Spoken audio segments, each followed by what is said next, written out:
Olga e Monica, Monica e Olga. Ciao. Un bel miscuglio. Iniziamo la terza vera sessione di Olga. La prima non la consideriamo perché era quel periodo là.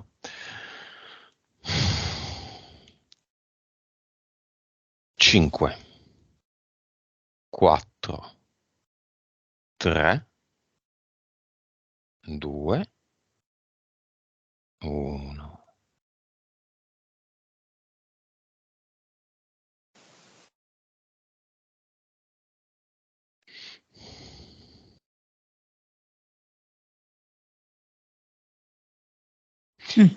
Dimmi se la vedi.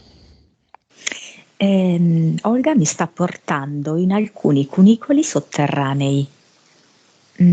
Sono molto affascinanti, però lei sta cercando la via d'uscita, la luce. Ti dà l'autorizzazione? Sì, accende la torcia, vedo che la sposta qua e là. Voglio l'uscita. Vibrazione. 19 miliardi. Consapevolezza. 170 circa, sì. PS.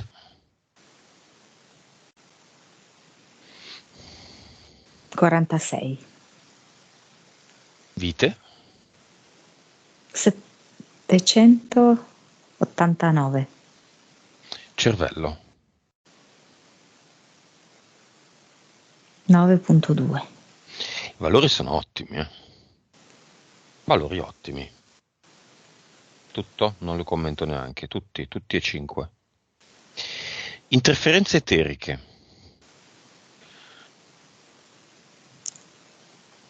Una volpe. Ok.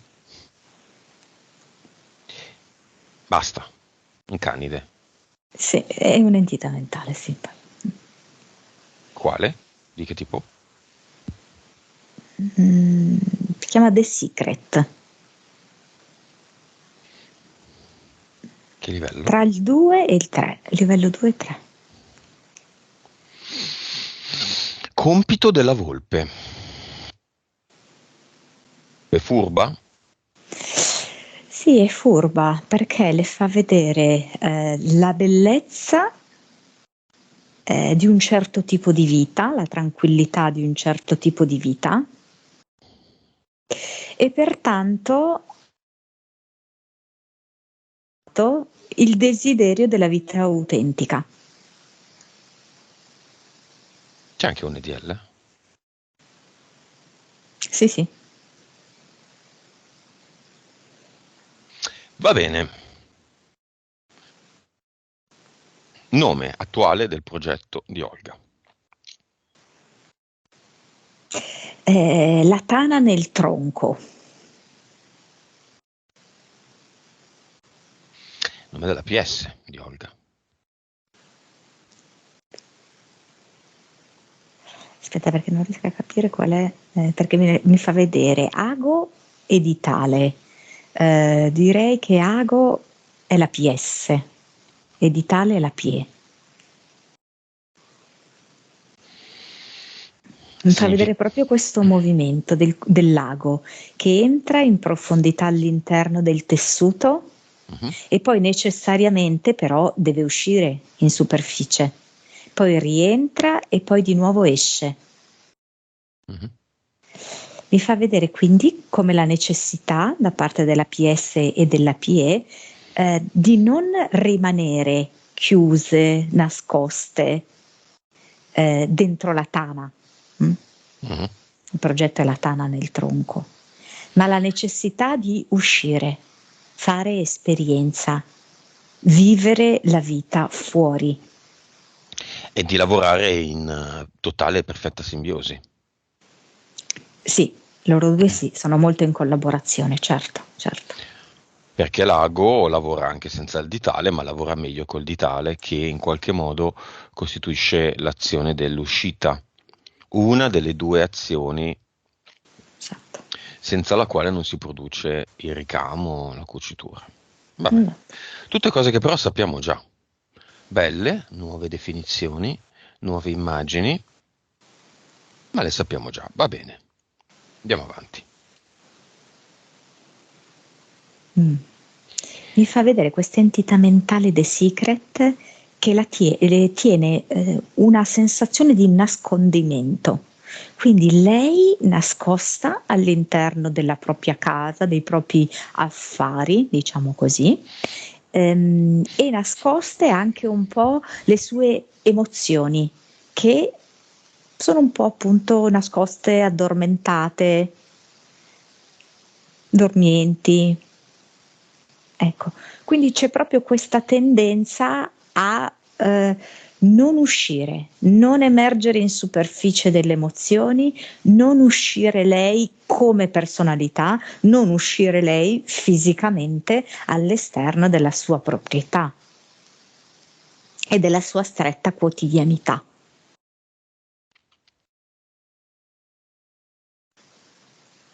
Ok, chiamiamo nel cinema la figlia e la sorella e l'amica, la neoamica.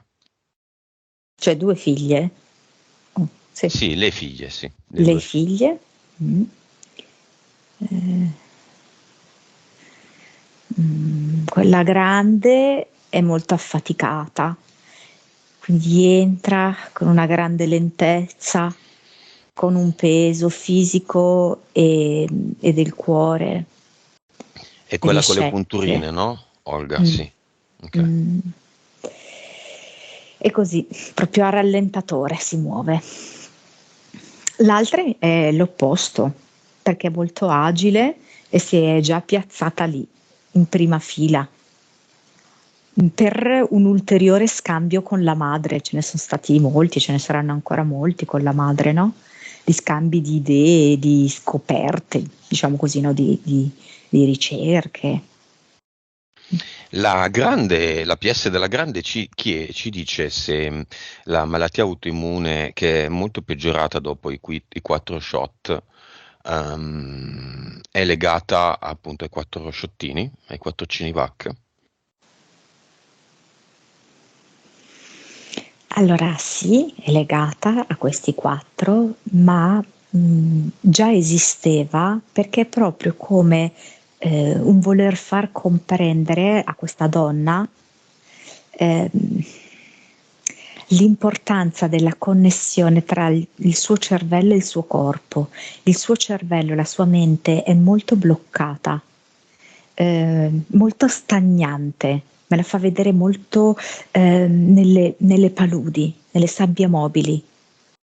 E dal momento che la sua mente è così bloccata, anche il suo corpo è tale, sia appunto per il peso in eccesso, sia proprio per la difficoltà a muoversi delle articolazioni. E quindi i successivi Cinivac hanno fatto che incrementare ulteriormente tutto questo quadro, che però di base già c'era come sua predisposizione e dovevano essere dei messaggi da cogliere per poterci lavorare su. E invece lei col Cinivac ha fatto che mettere una pietra sopra questo lavoro. Ma è nel cinema?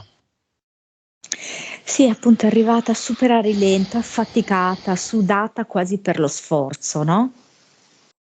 E ha avuto bisogno di 3 sedute all'ultima fila.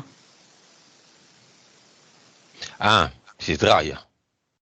Sì, perché proprio cioè senza forze. Abbassa i braccioli centrali e si sdraia. Eh. Perché non fa questa partecipazione, non c'è anche nella realtà?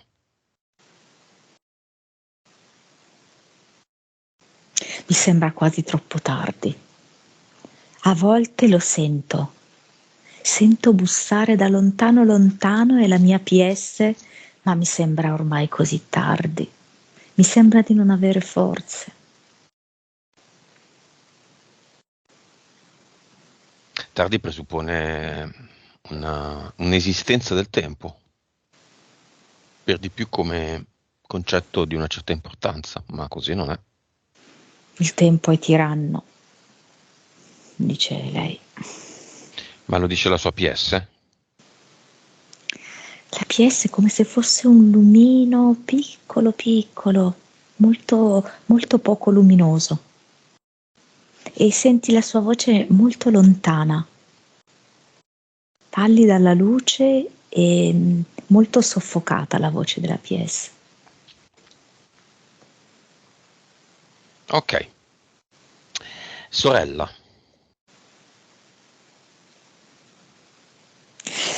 Con la bava alla bocca, proprio, sai, quasi, non so come spiegarti, una tigre che sta per sbranare qualcuno, no? Mhm.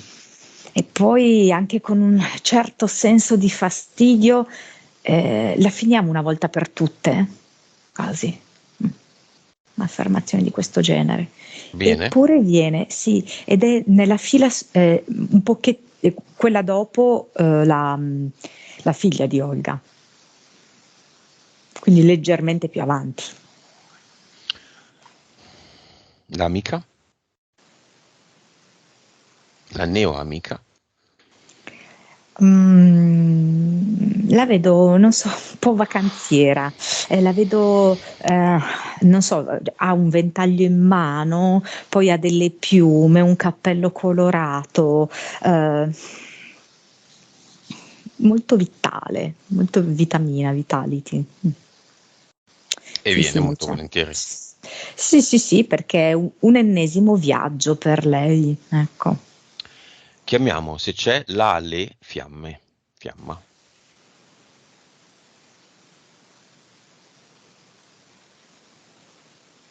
Allora, c'è un signore che ha tipo un cappello Panama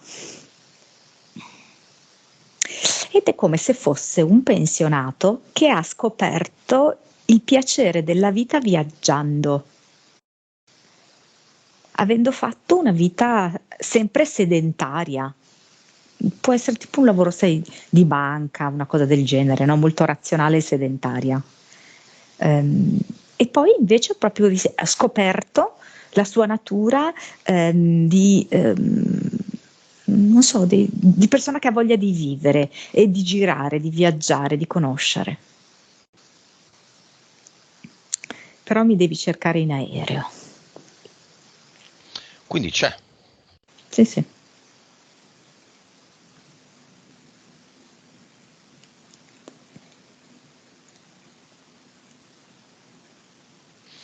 Va bene, causa esoterica della tristezza di Olga. Mi fa vedere questa specie di contrapposizione tra la sua vita abituale che si svolge all'interno, diciamo una luce non completamente naturale, perché ovviamente insomma no, è filtrata la luce. Poi arriva una certa ora in cui oggettivamente devi accendere le luci artificiali, no? E comunque non è il sole, ok, vero e proprio, che lei prende per tutto il giorno. Quindi una contrapposizione tra la sua vita interna, che può essere dentro la casa o comunque all'interno della sua proprietà, quindi anche se esce di casa rimane chiusa nella sua proprietà, e una vita fuori. Come se il cielo che lei vede all'interno della sua proprietà non è lo stesso cielo che vedrebbe uscendo dalla sua proprietà. Come se lei rimanesse molto dentro la casa, dove ha un tipo di respirazione differente rispetto a quella che potrebbe avere una volta uscita da casa. È come se il suo respiro dovesse essere utilizzato in maniere differenti da come lo usa adesso. Come? Quindi non solamente per vivere, cioè per carità Mhm. ci mancherebbe, sì, quello è essenziale, ma anche tipo per suonare, per cantare, qualcosa fatto a fiato. C'è molta la componente aria, mi viene, che lei deve godere dell'aria. Ed è come se non bastasse l'aria della sua proprietà. Quindi, ok, esce di casa e ok, c'è del terreno, ok? Quindi lei è all'aria, ma non è la stessa aria di cui lei potrebbe godere a pieni polmoni uscendo da quella proprietà.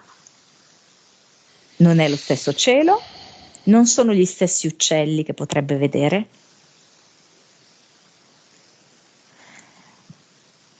Mi dà anche la possibilità di, non so, di fischiare, cioè l'utilizzo proprio del respiro. Quello lo può fare anche in casa, il canto, il fischiare. Commiserazione. Eh sì, perché lei si sta proprio crogiolando in questo The Secret, no? In questa tana all'interno dell'albero. Per quanto possa essere confortevole, per quanto possa essere densa di significato per lei, perché non c'è niente di casuale nella sua casa, in ciò che lei possiede. Quindi per carità, è un bell'ambiente in cui vivere. Però è come se questa la portasse a rendersi vittima, ok, di tutte queste cose della casa Mhm. e di ciò che ha messo insieme materialmente nel tempo, che poi è anche collegata a dei ricordi, però che la costringono, che la limitano. Ma il nido, Mm, la tana nel tronco, mm. è solo una comfort zone o è anche un non me lo merito? So che lo avrò, ma non ancora. Un attimo, aspetta, vediamo. È un po' come, è come dire, l'attesa del grande viaggio, quello che ci è costato un sacco di soldi, che si è atteso tutta la vita, il viaggio di nozze, è quasi meglio del viaggio di nozze, ecco. È come un animale in letargo lei e sta lì dentro. Sta lì dentro il tronco, quella è la sua tana, lei è in letargo e dice arriverà la primavera mi stimolerà, stimolerà il mio olfatto, stimolerà il mio udito, stimolerà la mia vista e allora quando verranno questi stimoli, oh, io mi sveglio ed esco dal tronco, ma di fatto questa primavera non arriva e lei continua nella sua letargia. Ma adesso arriverà la primavera.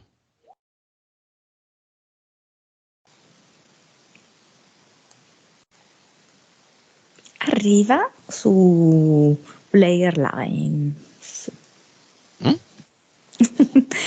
Arriva su questa linea aerea, Mhm. come se mi facesse vedere in primavera la voglia di farsi un viaggio in aereo. E allora succede che lei vede tutto quanto dall'alto e vedere tutto quanto dall'alto e vedere anche con un certo distacco quello che è l'atteggiamento che lei ha sempre avuto nei confronti della vita.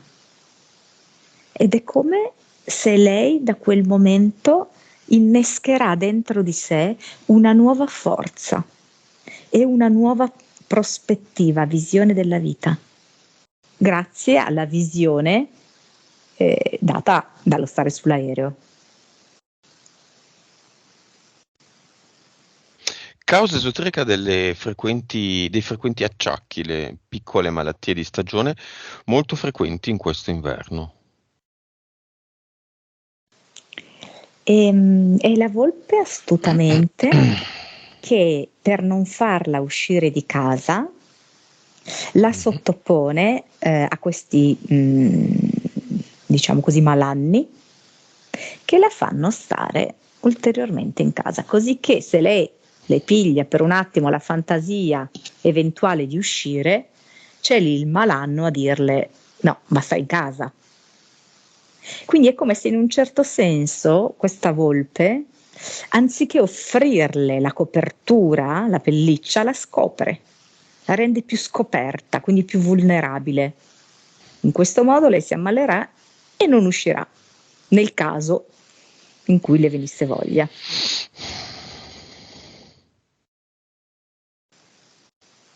causa esoterica del fatto che resta sempre in casa, stiamo ripetendo perché il punto è solo questo, che resta sopita, che resta nella non gioia.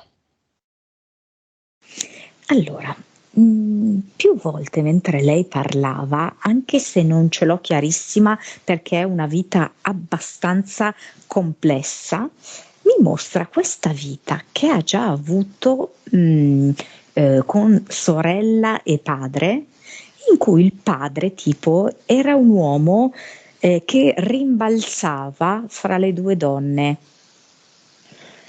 Nel senso, Compagne, sì, non figlie in quella vita. sì, Mm?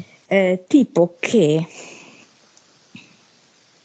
allora la sorella era la moglie di quest'uomo, E Olga quindi l'amante. sì, Mm. però un'amante, cioè sostanziosa, non una storiella, una storia parallela, ecco, Mhm. doppia vita, no? Da parte di quest'uomo. Per cui di fatto l'aspirazione di Olga, che gli proviene da quella vita, è di avere anche lei quella solidità, quella casa stabile, quella certezza, che però non ha potuto avere con quello che allora era, diciamo, l'amante, chiamiamolo così, e poi invece in questa vita è stato il padre. Ed è Ma la- come se si conservasse ancora la rabbia della sorella esatto. nel vedere questo uomo che era proprio tra due fuochi.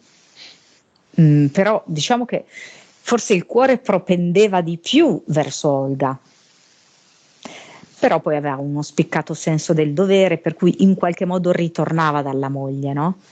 Ma la moglie era arrabbiatissima, no, di questa roba, avrebbe voluto che il marito tagliasse. Quindi qua la rivalità tra le sorelle, o non tanto la rivalità quanto il conflitto continuo tra le sorelle è legato a questa vita essenzialmente. Sì, perché c'è proprio una sorta di invidia, di astio profondo, ecco, cioè che non la tollera, non la può vedere, ecco. Ed è oggettivamente quasi immotivato, no, rispetto alle circostanze di questa vita.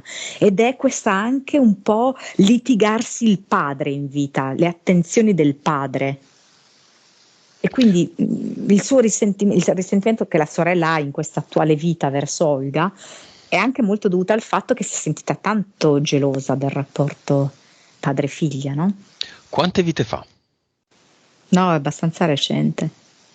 Nel senso che non li vedo più tutti e tre insieme, cioè tipo potrebbe essere la quart'ultima vita di Olga, ma dopo questa quart'ultima non sono più stati insieme nelle Ah, vite. mhm. Mm. È ritornato in qualche modo la questione era rimasta appesa, direbbe qualcuno il karma, io direi brutto. Va bene, la sorella nel cinema come reagisce a queste parole? È come se si stesse trasformando, perché come fisionomia sono diverse, no? Le donne in questa vita e nella vita precedente. E io vedo la sorella che sta lasciando i panni della tigre infuriata e si sta trasformando in quella donna lì. Quindi è come se lei riconoscesse, ricordasse ad un certo livello quella vita. Però c'è una componente simile di frustrazione, cioè la fisicità è diversa, ma la componente di frustrazione e di rabbia è la stessa. Anzi, forse nell'altra vita era anche superiore. Va bene, c'è un elemento, forse nodale, anzi no, ci sono due elementi. Uno, te lo chiedo se non me lo dimentico, la causa esoterica dell'intolleranza al glutine, che lei non ha messo nei punti, ma che ci ha raccontato di fatto nei discorsi che ci ha fatto. Il glutine inteso come legamento per lei è un problema diciamo a 360 gradi nella sua vita, perché lei non è mai riuscita a legare con nessuno. Quindi questo collante è come se lei fosse allergica, intollerante, incapace, in un certo senso, di creare un collante buono, sano. Quindi il glutine, che è il collante, viene vissuto come tossico, metaforicamente proprio, perché non riesco a vedere nella sua vita un legame, un attaccamento collante, diciamo così, armonioso. Non lo riesco a trovare.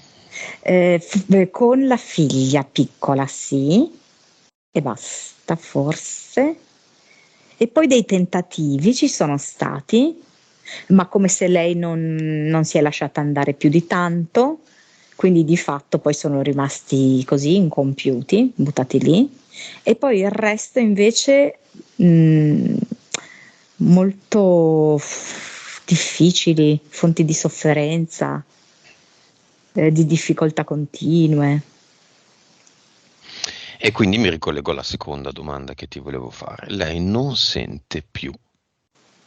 C'è stato un momento che lei non sa ricostruire, in cui a un certo punto non sente più, diciamo, nulla, non prova più passione per nulla, che è il motivo, secondo lei, per cui non esce di casa. Non le prende più la passione per la ceramica, il canto, il teatro, visto, recitato. N mila, Come, mila cose. mm, come se avesse raggiunto un limite di tentativi, no? Dentro di sé.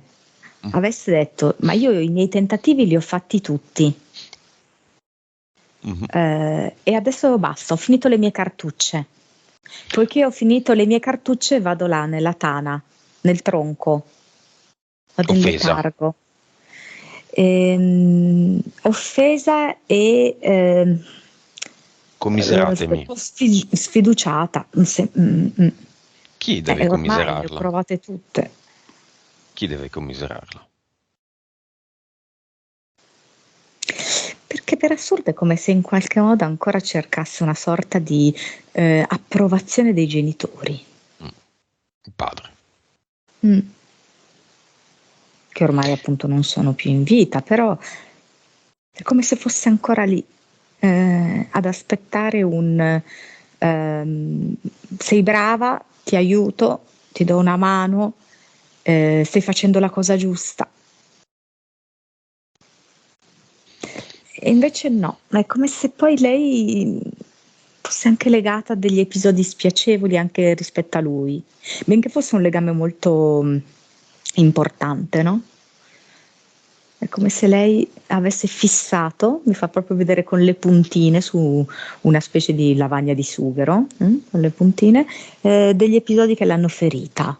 Vabbè, chiamiamola la PS del padre, anche della madre. Sono entrambi, penso, stati mandati nel portale aureo nelle precedenti puntate. Quindi avremo a che fare con delle PS.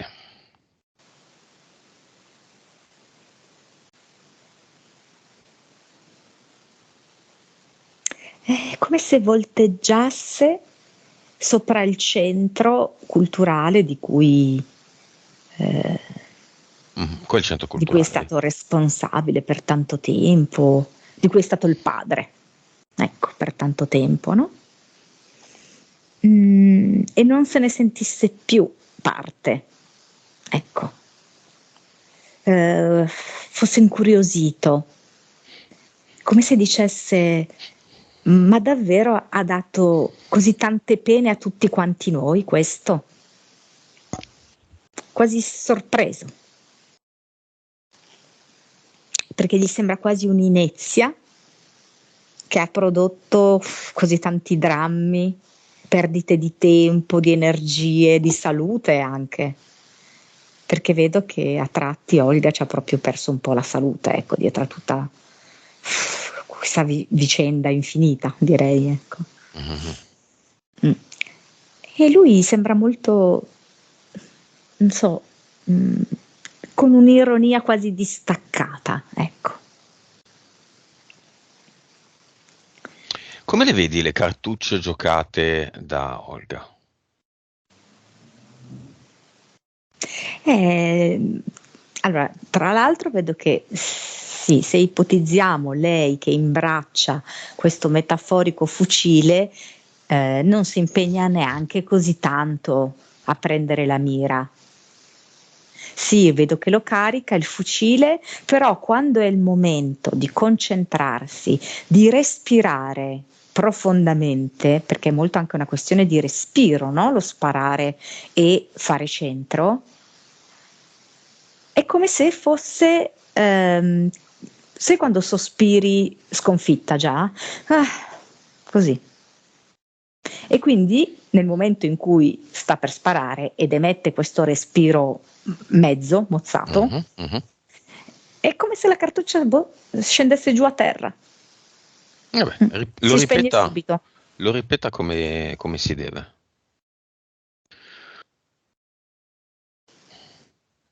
Si prepara, vedo, impettita, con la schiena dritta. Mhm. Vedo che imbraccia questo fucile, che ovviamente è metaforico, non c'è da ferire nessuno, è Mhm. solamente Lo un atto di carichiamo, determinazione. lo carichiamo a palline di carta colorate. Sì, Alla mia infatti. epoca c'erano. Sì, sì.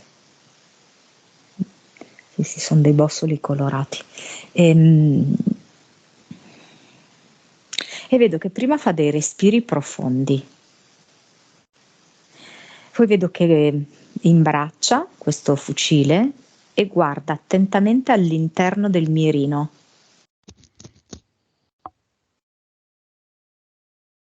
Mhm. È come se spostasse per un po' il fucile, perché vede diversi obiettivi. C'è un obiettivo famiglia, un obiettivo fiamma, un obiettivo me stessa. Poi c'è un obiettivo che però vedo che era madre e quello l'ha centrato. Essere Eh, madre. sì, essere madre, sì, esatto. E poi un altro che è un obiettivo musica. Beh, facciamo un obiettivo generico che li racchiude tutti. Mm?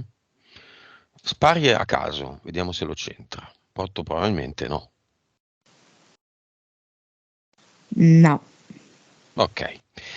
Adesso guardi suo padre, la sua PS, la PS del padre. sì, la sta guardando. È preoccupata dal fare bella figura col padre oppure no? Sì, Ok. molto. Le do un Trema un po'. suggerimento. Le do un suggerimento. Lei non è qui per far contenta un genitore o qualcun altro. È qui per far contenta una persona che è dietro una finestra dalla parte opposta del padre.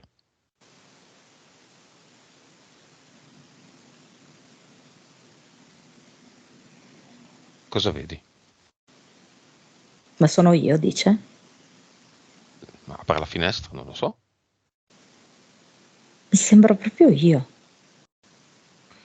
Lei è come adesso? No. È una se stessa, diciamo più curata e non so come dirti, con maggior senso di dignità, eh, di fierezza. La vuole ribattezzare? La chiama Regina, con la R maiuscola. Quindi lei è qui per la regina. Sì, Vale, nuovo tiro al bersaglio. come se non fosse convinta che Regina è lei stessa. Non importa. Però almeno ha focalizzato un concetto importante. Non è qui per il padre, non è qui per la madre, per sua sorella, per sua figlia, per l'altra figlia, per i nipoti, per quello che passa sotto casa, per l'avvocato. È qui per Regina. È sicura? Ha guardato bene dietro l'ante della finestra. Dice quasi non sembro io. Mi sembra una versione di me, ma molto più bella. Ok, soddisfatta, realizzata. colpo al bersaglio e vediamo come reagisce, qual è il risultato e come reagisce sia lei che Regina. Quando lei ha guardato Regina è come se si fossero moltiplicati i bersagli possibili e vedo che lei ha centrato con il suo colpo, con il suo bossolo colorato, il bersaglio autorealizzazione, il bersaglio musica, il bersaglio viaggio in aereo,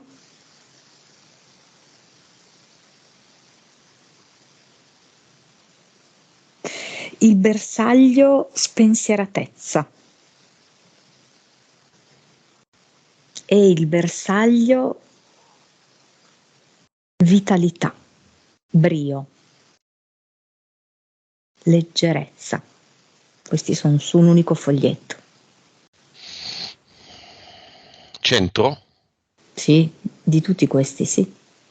Ah, tante frecce, tanti colpi, Sì, tante tanti. palline più che Sì, altro esatto. colorate. Quando la pallina colorata raggiunge il centro del bersaglio, che succede?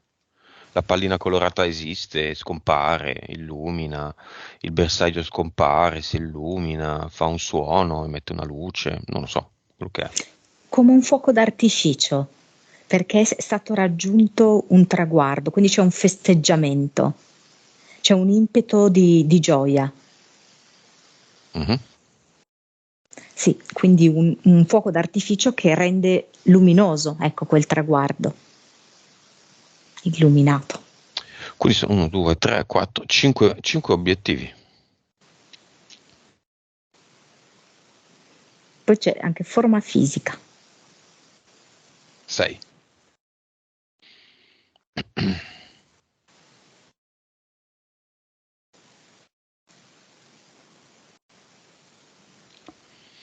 E si volta verso Regina. Sì, si fanno come uno sguardo d'intesa e Regina le strizza l'occhio. Incredibile, sto vedendo le stesse cose. Mm. Molto molto bene. Causa esoterica del casuale quadretto che ha alle spalle Olga, di cui non abbiamo assolutamente parlato, che riporta i tre numeri 555, che poi peraltro nei telefilm anni 80, 90 e 2000 era il prefisso inventato di ogni numero di telefono che era da inserire in un film o in un telefilm. Jessica Fletcher chiamava sempre il 555 e poi un numero, in modo che non corrispondesse a un reale numero in nessun caso. È un prefisso inesistente quello negli Stati Uniti.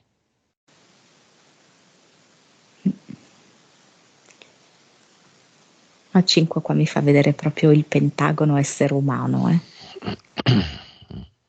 Mi fa vedere proprio l'essere umano, testa, le braccia aperte, le gambe aperte.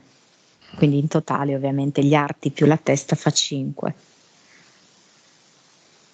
Ed è un 5 ribadito per 3 volte, perché 3 volte è proprio come sigillare, no? Ribadire un concetto in maniera assoluta, totale, completa.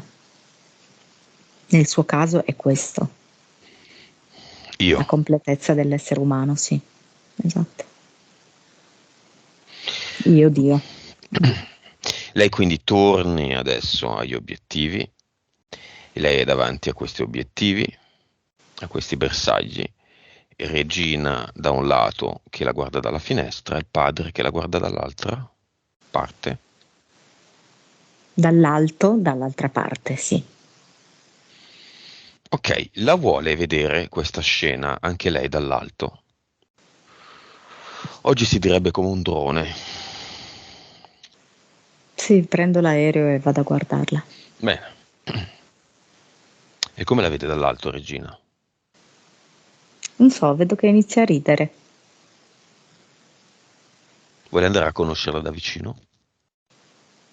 Sì, guido io l'aereo. Adesso scendo un po' più giù.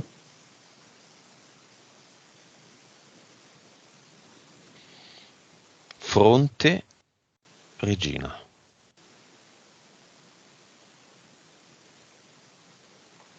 Incredibile che questa sono io e non me ne sono mai accorta.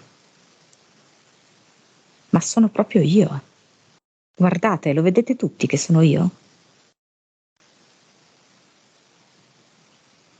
Vuole fonderle le due immagini di sé?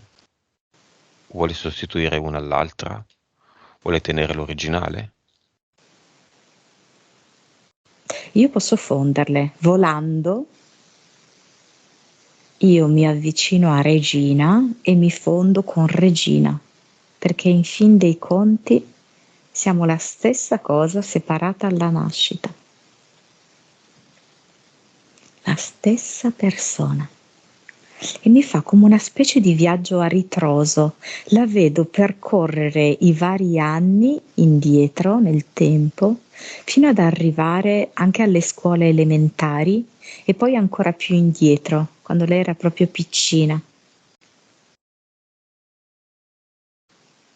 E vedo Olga più Margherita che sono un tutt'uno nella culla. Che Margherita? Regina. Non so. Regina si chiama Margherita? Sì. Non so perché. Regina Margherita è venuta fuori, si vede. Ok. Va bene. Con questa nuova condizione, come vedi la casa di Olga?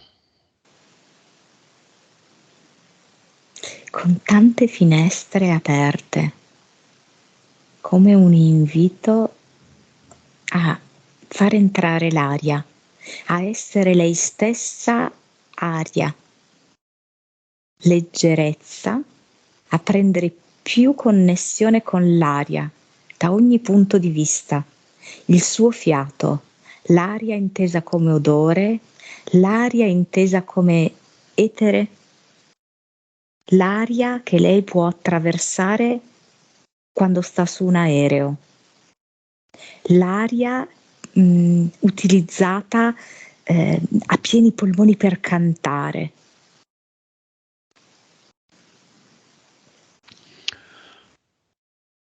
Come vedi la causa? Allora, mi dice che è nelle mani giuste. Ehm, Grosso sospiro di sollievo di Olga. mm, C'è da fare, ma le mani sono giuste. È anche l'avvocato giusto affinché Olga si goda la vita e non perda la salute dietro questa storia? O occorre comunque stare dietro questa storia? Allora, una partecipazione di Olga ci va, non è che lei può abbandonare completamente questa causa, però è come se lei stessa si renderà conto, mi dà come l'immagine di lei che entra e esce dai tribunali, ma questa valigia che porta è molto più leggera rispetto a quella che portava prima, ecco. Mhm. È una cosa molto più fattibile e più conciliabile con una vita goduta appieno e anche con una mente più libera. Olga e la sorella oppositiva. C'è una revisione, mi dice, viene fatta una sorta di revisione di alcune cose. Mm, ok. Mm. Olga, Regina Margherita oggi e il rapporto con una sorella oppositiva. Un pochettino diciamo che la sorella vedendo ripercorrere quella vita lì sotto i suoi occhi si è un po' calmata perché la vedo vestita di rosa, come se fosse più predisposta a un atteggiamento più morbido, più pacifico, ecco, nei suoi confronti. Come se avesse scoperto che in fin dei conti l'origine del loro conflitto non esiste più, perché comunque è appartenuto ad un'altra vita e loro inconsapevolmente se lo sono portati qua. A livello eterico c'è un certo livello di comprensione da parte della sorella. È come se dicesse: ma anch'io voglio vivere una vita appagante. Non posso star dietro a tutta questa acrimonia, a questa acredine, a questa acidità di stomaco. Con le nuove condizioni, il rapporto con la figlia grande.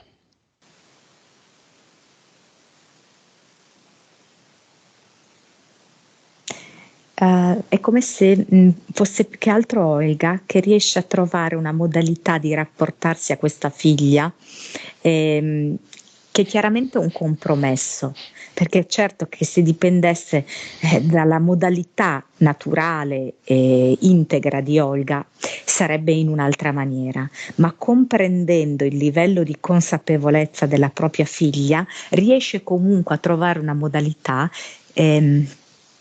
che le fa dialogare, che le fa avere un rapporto tutto sommato discreto.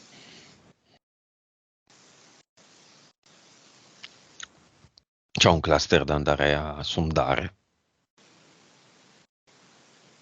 Come se fosse una pala infilata profondamente nel terreno. Questo. Una. Quindi cose vecchie, no? Sai, sepolte. L'idea è un po' quella, no? Una sola. Vecchia roba. Sì, sì, è una. La tiene? No, tanto più che è arrugginita. Decide di rimuovere tutto, sia il terreno che la pala stessa. Via tutto. Ma lei ha un gatto? Sì, sì. Ah, Sorride. Sì. mm. Olga, sì. Sto pensando c'era un gatto. Così. 2 gatti. È No, devi venuto scrivermelo. No, aspetta. mm, sembrava un maschio. Non so. Va bene, comunque intanto togliamo la pala. C'entra niente, scusa. E Olga insieme alla regina Margherita fa finalmente il primo ad eternum firmato Olga Regina Margherita Sponsored. C'è bisogno di colore nella mia vita? Allora adesso io lo faccio bello colorato. Rosa, verde, un po' di giallo. Metti insieme questi colori. Pasticcio un po'. Mi fa vedere con le mani come se le mettesse all'interno direttamente delle tempere e pasticcia così con le mani.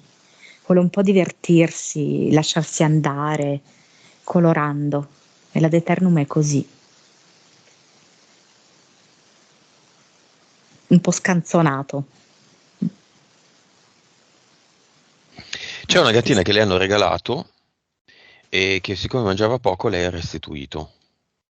Ah, l'ha restituita? Mm, gattina. Avevo visto un maschio, non so come mai. Vabbè. Quindi l'ha creato questo Deternum. Queste sono cose importanti. I gatti poi sono tanto carini, ma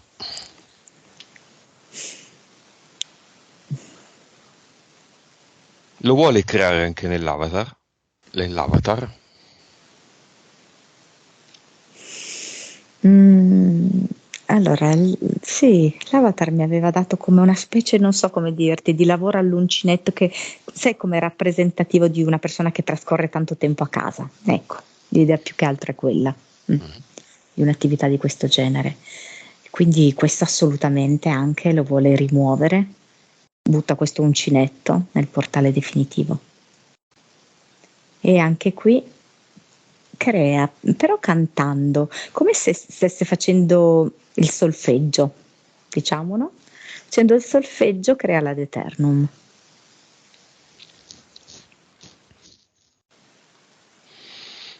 Va bene. Nuova frequenza di Olga. 401 miliardi. Nuova consapevolezza. 222. PS. Era già molto alta, eh? Olga segue tutti i video, commenta tutti i video. 58. Vite.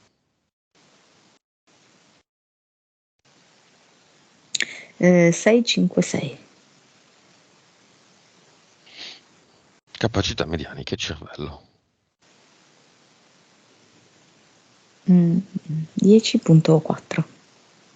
Valori molto alti tutti. 10.4.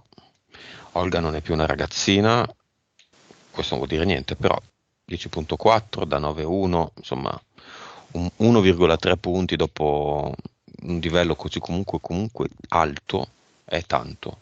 Valori alti all'inizio, altissimi alla fine. C'è ancora una divisione tra la regina e Olga? No, sono la stessa persona. Qual è il suo nome nuovo?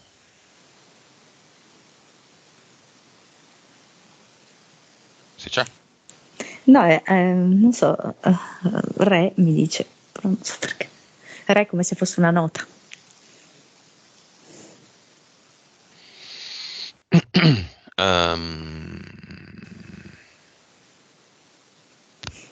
PS e PE sempre ago di tale? Sì, quello sì. Ottimo connubio. Effetti nel cinema?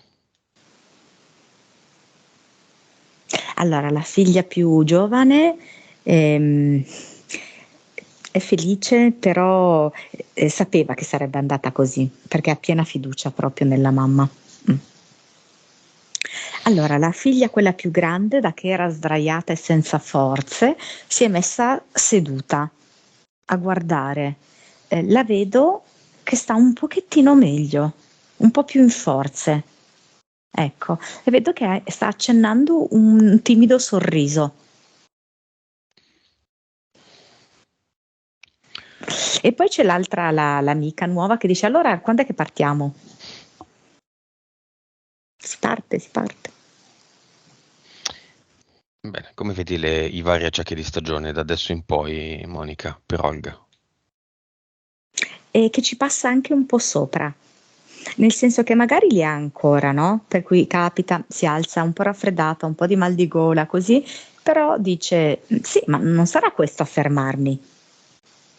E quindi comunque decide di uscire, mi fa vedere per esempio una passeggiata al mercato, una passeggiata in città a guardare i monumenti, a passare da questa amica, pianificare un viaggio.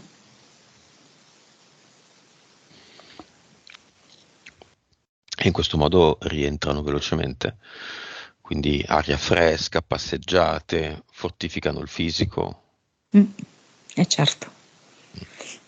Sì, sì, tutto a Anche se beneficio del lei, suo sistema immunitario, sì. lei ha uno spazio aperto, però non Sì. esce. Quindi in qualche modo non interagisce anche con le persone. Mm. Ma anche dovesse uscire nella sua proprietà, ok, va bene, è già una prima cosa, ma deve andare anche oltre la sua proprietà. Il mondo degli altri, diciamo, che poi è il mondo di tutti, no? Messaggio importantissimo di Olga a se stessa. Non sei mai stata così giovane e forte. È il momento di fare tutto quello che non hai fatto. Siamo sveglie. Mhm. Mm? Adesso o più avanti, Olga è pronta per quella cosa con Jay? Non possiamo spiegarla questa, ma tanto voi l'avete capito. Oh, mm, Irrilevante, non ne ha sì, così bisogno. non è quello la questione sua. Il nodo, ok. No, Al massimo più avanti, ma avanti. sì, sì, esatto. Giusto per... Mm. ma non è una cosa determinante. Lei può tutto fare, tutto quello che Sì, vuole, fiamma compresa, anche già da adesso. sì, sì. Molto bene. Non ho più niente da dire. Cosa vuoi aggiungere, Monica? E la vedo con tutti i fiori dietro alle orecchie, come se proprio fosse pronta, preparata per questa primavera che la troverà diversa. Il momento passivo è passato. Mm, esattamente. Potrebbe anche passare l'intolleranza al glutine. E, mm, mm, dopo un po', non subito. Facendo delle Come se piccole ci fossero prove. piccole introduzioni, sì, sì. Ci vuole lasciare con un'immagine, un fiore, un profumo, una parola, un verso, un film, una canzone. Mi siedo sulla mia magnolia non per sdraiarmi dentro la magnolia, per sentire il profumo che mi dà la forza della vita.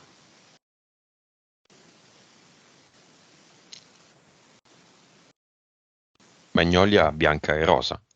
Sì, molto lucida, mi fa vedere anche le foglie vicine, molto lucide, molto vitali, pianta molto forte. Sei felice, Monica? Sì, è bella questa immagine, perché le sento proprio la linfa vitale dentro che scorre. Va bene, allora abbiamo finito.